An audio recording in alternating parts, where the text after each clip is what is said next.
registration, but it's not enough. I mean, there are so many pesticides, chemicals that you register on a daily basis that you must ensure you follow up to know that they are complying with the usage, the storage, the distribution, the manufacturing, and all of those things. So if you are not monitoring post-registration, that is why we are in this problem.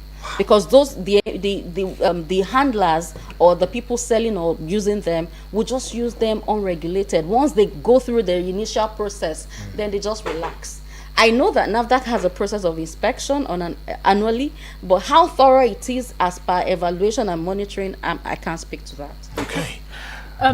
Well, another question I'd like to ask you. Yes. I mean, while you would like us to rule out ignorance, I mean, there are limitations anyway.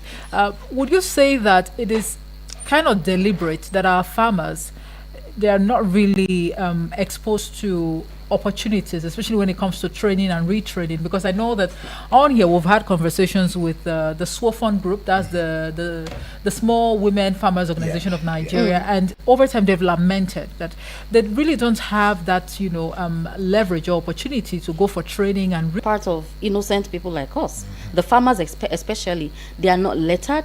Most of them cannot even read. Even if instructions are on the labels of the pesticides, they cannot read it. And so the duty to sensitize them, continuous sensitization, is on the government and you and I. I mean, for example, if I go to the market in this manner, there's a potential that this is now ripened with carbide, so I think it will just spoil.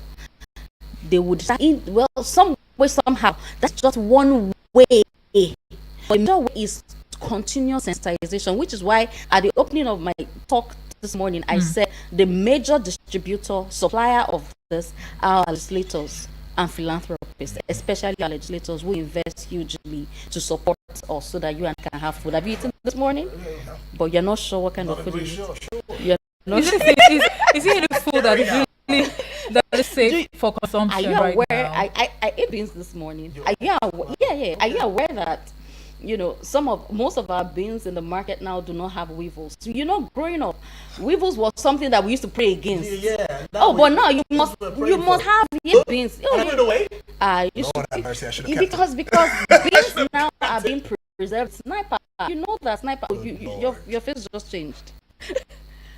Yeah. So we don't call. Yeah, Okay, I get that. Well, with some of these hazardous insecticide or pesticides, right? So it was banned. I mean, it's public knowledge, but it was banned. But it's still being used. Good Lord. Are there any banned? And so recently, in fact, I saw some videos on social media advising last week, advising that when you want to cook beans, ensure you rinse thoroughly, parboil. I mean, do you parboil beans? Why? Because it's laced with preservatives that are harmful. And these things are in markets. Oh yes, open market. Unsuspecting individuals go buy it, consume it. Yes. In fact, I'm wondering, maybe some of these traders are also, some of them are guilty because it's the trader that buys, let's say a trader buys what's it called, beans from local market, from farmers, and the trader does not want the beans to get spoiled. Still wants it fresh so that when you come to the market you're attracted. This beans is so clean. So I ordinarily will go for beans that is already picked, no weevils and all of that. I ordinarily you're giving the face. No, that's please. what it is. Good Lord have mercy. Well, I mean, there's so much to unpack, in this conversation and all of that, though. But has there been any cases of where you, as a legal person, have had to represent the poor us? We're all in this together. We're all in there. No, I'm just saying. I mean, we're the ones affected, But have you been in any case whereby you've had to, speak, go on in court, talk about these things and say, hey, this is how it's supposed to be done. Let's stop this. This has to be banned. And I was going to ask you, are there any banned?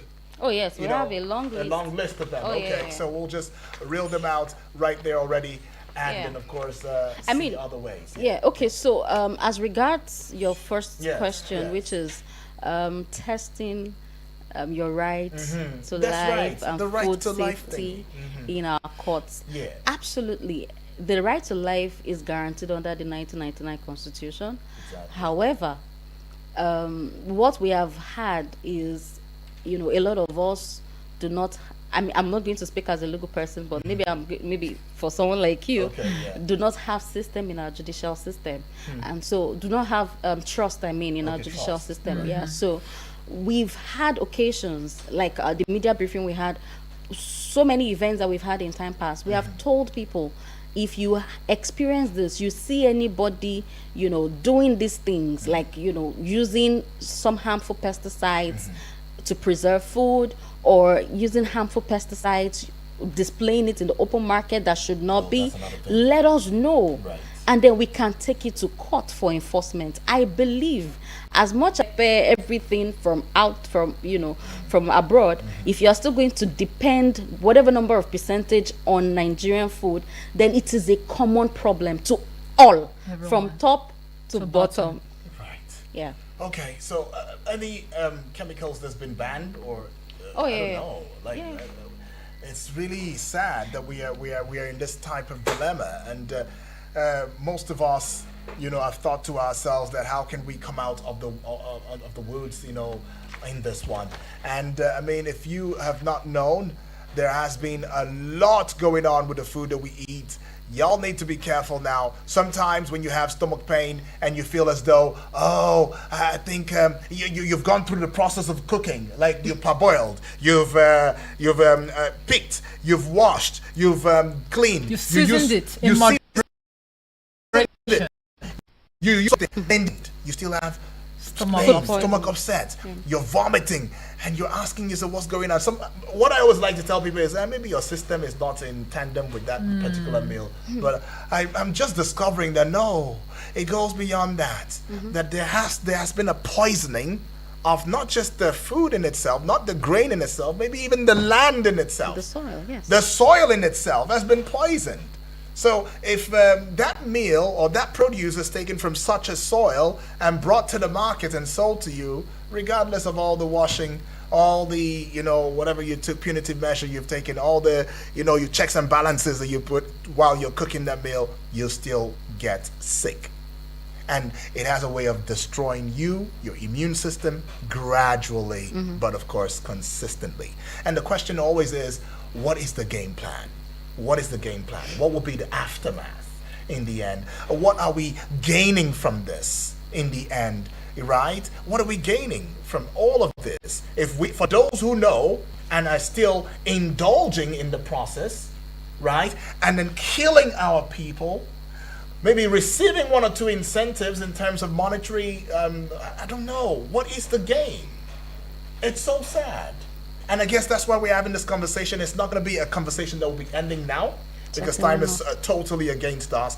But I want to say a big thank you to you. But before you leave, what will be your final thoughts now to parents, to homes? Because quite a number of persons listening, I mean, we would have loved for that we can have feedback, from family members, but time is not allowing. Final thoughts, to the listener now, one person who's listening. For those who are engaging, who are aware, and they're engaging. And then for those who do not know, what will be the Uduak, way are you And also to add to it, the chemicals that have been banned Yeah. and the ones that are to be banned. I mean, if you go to our website, we Okay, have what's a the list. website? Yes. We'd like you to put out the website already. So we Okay. just So you on just go there. to the AAPN website, Right. and then you will see, the list of HPPS that has been banned, the ones that are yet to be banned. Oh, good Lord. We have identified them to be harmful. However, for whatever reason, we still need there. to service some interest to ensure that it's sold Yeah. or it's done from the market before we now ban And it. who are the people So who we'll leave it who at are that. the people who are consuming? Is it not you and I? It's you and I, yes. It's you and I. Okay. Anyways, though, the advice now you'd like Okay, to put out. I mean, we're on a campaign, and the campaign is for awareness. Yeah. So spread the news as you have heard. Be more careful, be more conscious. If you're buying food, make sure you go to trusted vendors. Choose organic, I'm not going to mention any brands, Right. but just try to choose organic. Be intentional where you buy your food. Have a trusted farmer, and then spread the news. Don't join the bandwagon. That's for people like you and I. And then for people who are aware of this situation and are still still sponsoring it, Yeah. should we appeal to them?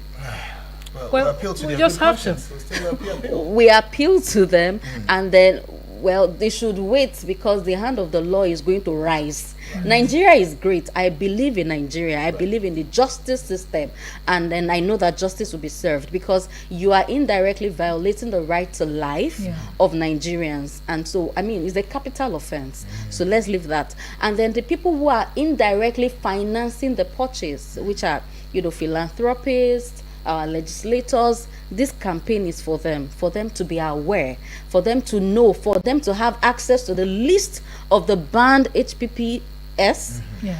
the ones that are highly hazardous that has been banned, the ones that are yet to be banned. They should not purchase. They should not encourage the importers. So that is the first way to phase it out of the market. Right. Yeah. Awesome.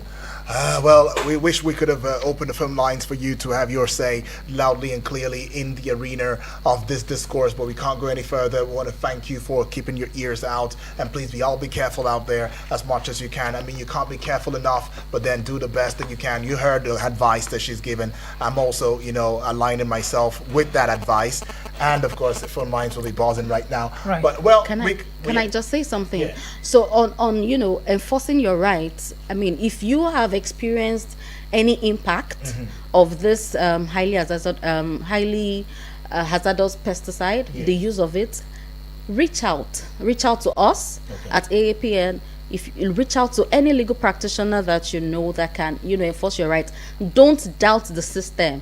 The system is there to help you. I mean, test it. The Bible will say, test and see the Lord is good. Right. So let's test the judicial system and see that your right to life can be guaranteed and enforced. Okay, So that's do all not good. keep quiet. Do not keep quiet, right? Oroluwa Adelakun, barrister, you are. Esquire, if you like.